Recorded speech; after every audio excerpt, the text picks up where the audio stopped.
I have been waiting for this moment for over a year, picking up my Halliburton stocks. The production of Saudi oil got cut.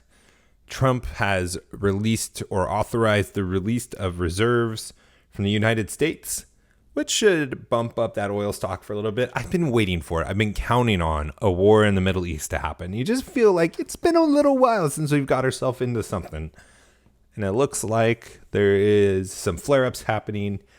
Man, it's amazing. You really don't hear a lot about it in the news, but there is a lot of unrest going around the world, to put it delicately. Welcome to How to Build a Tent, the podcast on how to make you successful. My name is Matt Williams. Thank you for listening to the show, sharing the show with a friend, especially sharing the show with a friend. 2 kudos for that one. If you want to reach out to me, if you have any questions, you can email me, Matt at howtobuildatent.com. You can find me on the social media sites, How to Build a Tent. And we are part of the Fight Laugh Feast network. Go over to fightlaughfeast.com, put an HtBT in a memo field, and you will get a sweet mug. You will be helping support the show, keeping the show on the air, and you will be coming alongside of us as the Lord is working through this whole network. It's really exciting to be a part of this and just seeing all the stuff that's coming out and how we're growing. It's amazing what God is doing. Today, we're going to be talking about a lot of different things. But before we do, I wanted to give a shout out to a fellow tent builder, Tori Matthews. She's a photographer. Let me tell you something about photography and how important it is. Weddings last for a day. You spend all this money. You spend like the most money you will ever spend on a party, which is what a wedding basically is, right? And then it's over.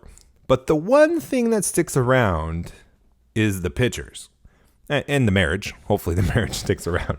But the pictures of the wedding sticks around from that party. And you don't want to get those wrong. You don't want to have a photographer that's done 1 or 2 weddings in their life. You want somebody who is not going to just document the event, but have a style and have a beauty about it to encapsulate the day, the emotions, the feelings.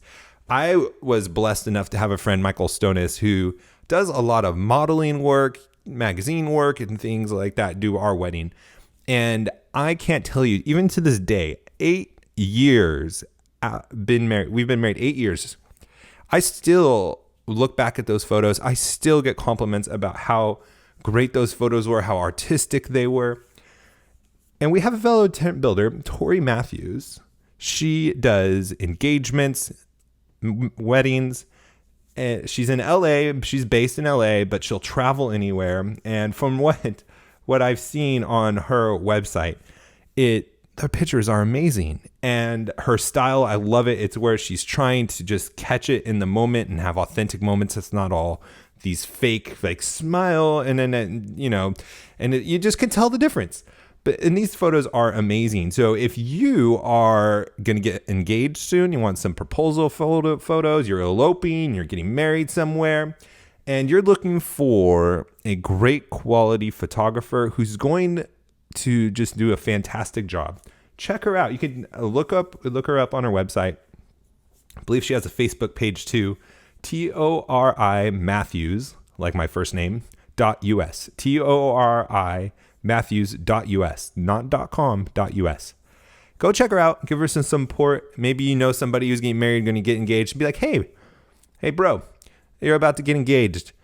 Go the extra mile and document it with fantastic pictures that are just going to look artistic, and you're going to be able to carry those on forever. You're going to have those forever. And the day of Instagram, you want to have great photos to share. All your Instagram followers are going to be really disappointed if all you have is iPhone photos. Let me tell you that. So go check her out. Give her some support. Give her some love. I had a few stories I wanted to dive into today, and I wasn't really sure how to tie them in because I wanted to address the sentiment that I'm kind of feeling, and all these different stories kind of tie into that sentiment, but I wasn't really sure how to do it. And then my wife comes through and shows me a timeline that was on Instagram. I believe it was Austin Peterson, or Austin Peters. I don't even know his correct name. I'm sorry for butchering that. If you are listening, sir. But he was showing me a timeline of Venezuela, and it is absolutely spooky. It has about 8 different things I want to read to you. And then I'm going to give you stories about what I've heard this last week so that you will understand that this isn't far off and why it is important as Christians to be in positions of authority, to be in places where you can speak truth, because your success matters on it, the country's success matters, and your community, it matters as well. And so we're not just trying to be successful for ourselves. We're not trying to be successful for materialism's sake, but we're trying to be successful because we're raising the tide for all of us around. And we are in positions where we can speak truth and we can have authority and we can fight against the things that I'm about to talk about. Okay, here is the Venezuelan timeline. It starts in 1992. First one, became a third richest country in our hemisphere. That's true because of all the oil that they have and all the natural resources. It's a really rich country, or was a rich country. 1997, 5 years later, became the second largest purchasers of F-150. So they have good taste, is what I'm saying here. 2001, 4 years later, voted for the socialist president based on income inequality. Now, for those of you political stalwarts, you experts, the ones that are paying attention, you should have just got a chill on the back of your neck.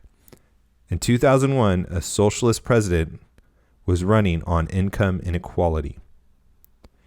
Do you know any socialists running on income inequality? About 10 or 11 Democrat candidates at the moment. And then the next three are circled with it saying in a marker, "You are here." So this is where it's getting really close to home. 2004, 3 years after voting the president in on income inequality, the socialist president, private healthcare is completely socialized.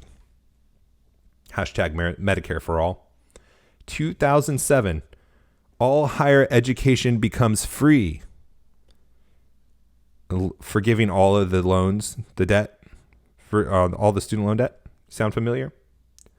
2009. Now, this is a timeline. This is how Venezuela has become Venezuela, where the average person has lost 17 pounds. There's starvation. The whole country is broke. People are eating their animals. This is the timeline where they came from the third richest in 1992 to 2019, where they're eating animals and losing weight, 17 pounds on average. Private healthcare, higher education, or free higher education.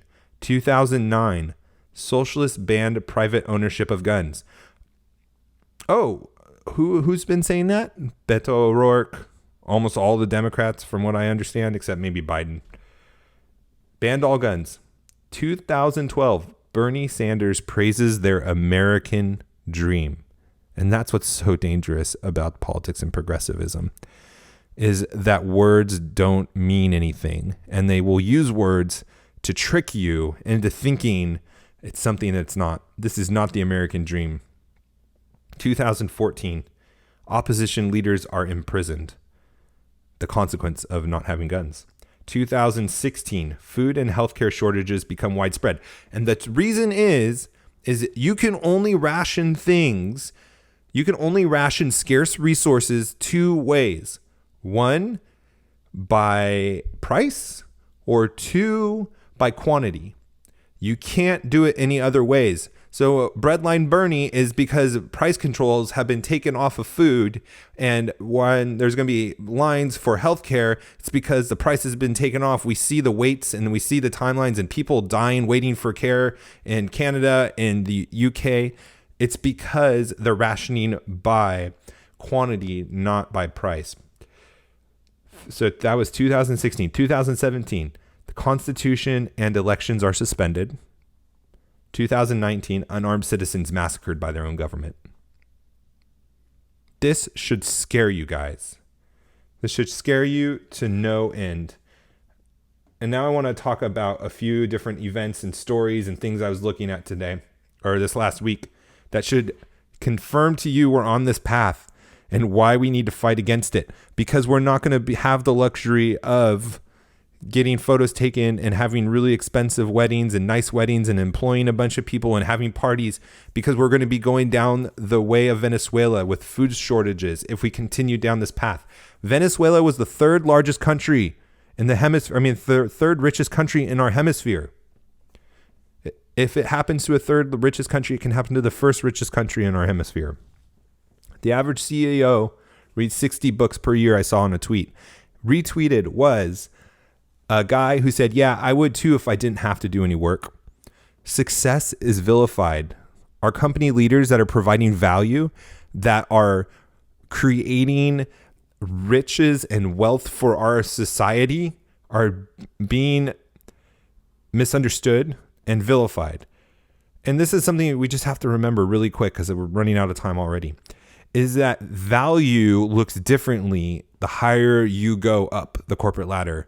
A CEO is not going to be providing the same value as an operations person. And in a lot of ways, they're going to be providing greater value because what they're doing will either increase the wealth of a company or it will bankrupt it. And we're seeing a lot of those different kind of decisions happening with CEOs. Not all CEOs are good, but there is a lot of pressure on them. There is a lot riding on their decisions, and the value they make on thinking strategically, setting a vision, company culture, all of these things are immensely important. And that is why the market is paying them what they are paying.